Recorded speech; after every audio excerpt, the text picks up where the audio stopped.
In this question, we have a solid rod, which is subject to the loading shown. Our goal is to determine the state of stress at point C. And we will also show the results on a differential volume element at this point. Let's start by writing the equations for the forces and the moments. We know that the sum of forces in the x direction will be equal to 0. And we can say that the equation will be R minus 100 kilonewtons is equal to 0. Here, R is the reaction force of the wall. So, R becomes 100 kilonewton. The sum of forces in the y direction will be equal to shear at y direction minus 10 kilonewtons, and it will be equal to 0, so that we will get Vy as 10 kilonewtons. And furthermore, the sum of forces in the z direction, which is also 0, will give the equation shear in z direction plus 20 kilonewton is equal to 0. So the shear in z direction becomes minus 20 kilonewton. Let's move to the moment equations. The sum of moments in the x direction will be 0. In the x direction, we will have a torque, and also we will have 20 kilonewtons times 30 millimeters. This 20 kilonewton force will cause a torque in the x direction. Plus, we also have a 10 kilonewton, which will also cause a torque.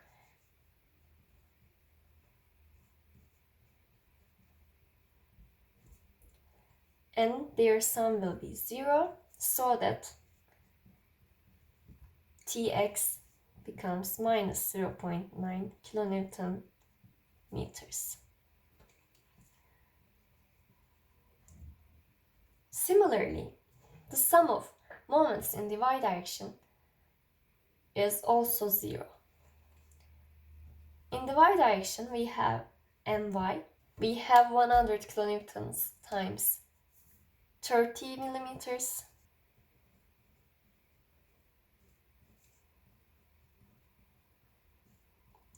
plus 20 kilonewtons times again 30 millimeters.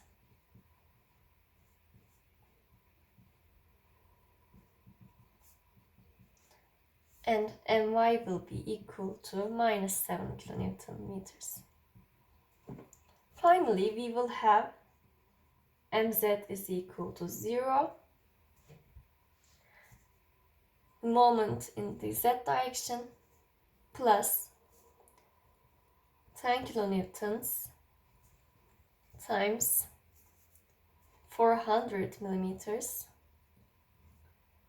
will be equal to 0, which will give an mz, which is equal to minus 4 kilonewton meters.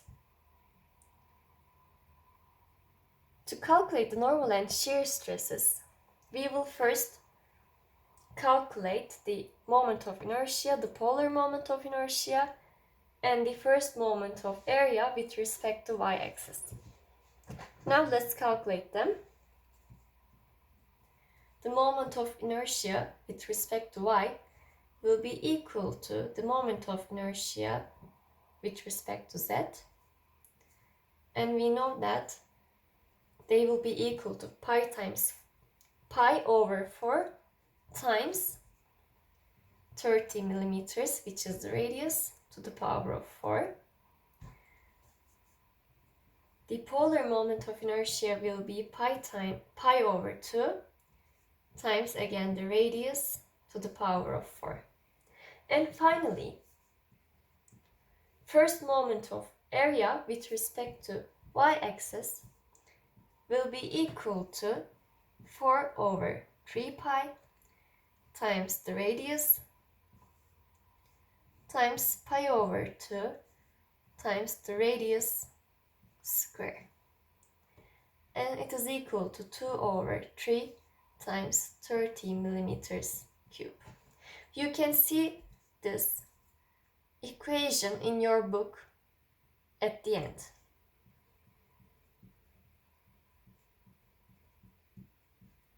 We know that the normal stress will be equal to the reaction force over A, the area, minus the moment in z directions times y over the moment of inertia plus the moment in y direction times z over the moment of inertia again.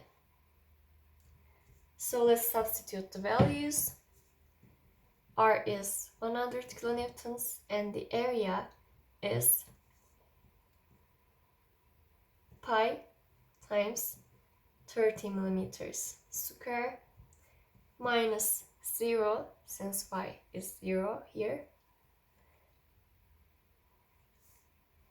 plus minus 7 kilonewton meters times 30 millimeters over pi over 4 times 30 millimeters to the power of 4. And when we compute, we will see that sigma is equal to 295 MPa. And this is in the x direction.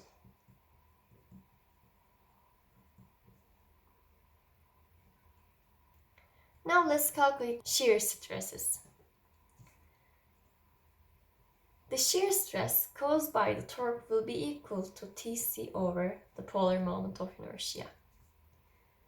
And the torque caused by the shear will be equal to the shear times the first moment of area over the moment of inertia times t. Let's also calculate them. Tau in the xy plane caused by the torque will be equal to minus 0.9 kilonewton meters times 30 millimeters over pi over 2 times 30 millimeters to the power of 4. And it will be minus 21.2 MPa. Furthermore, tau xy caused by the shear will be equal to 10 kilonewtons times 2 over 3 times 30 millimeters cube over the moment of inertia times t, which is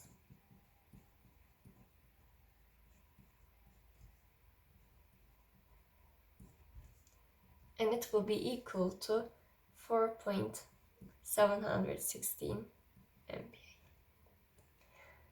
When we combine these two shear stresses, we will see that the total shear stress in the xy plane is equal to tau xy caused by the shear minus tau xy caused by the torque, so that it will be equal to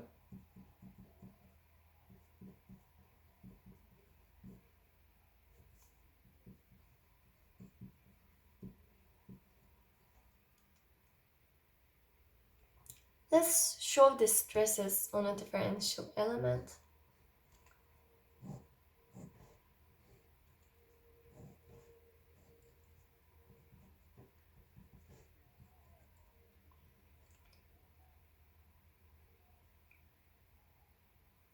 This is the x-plane, x-axis. This is y, and this is z. So the stress will be equal to 295 MPa in the x direction, and the shear stress will be equal to 25.9 MPa in the xy plane. Also, let's write the stresses as a matrix.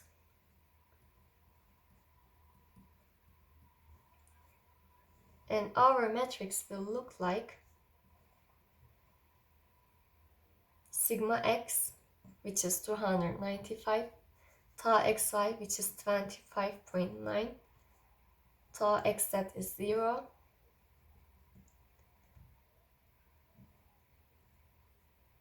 and the other components are also 0, so our matrix will be equal to this one.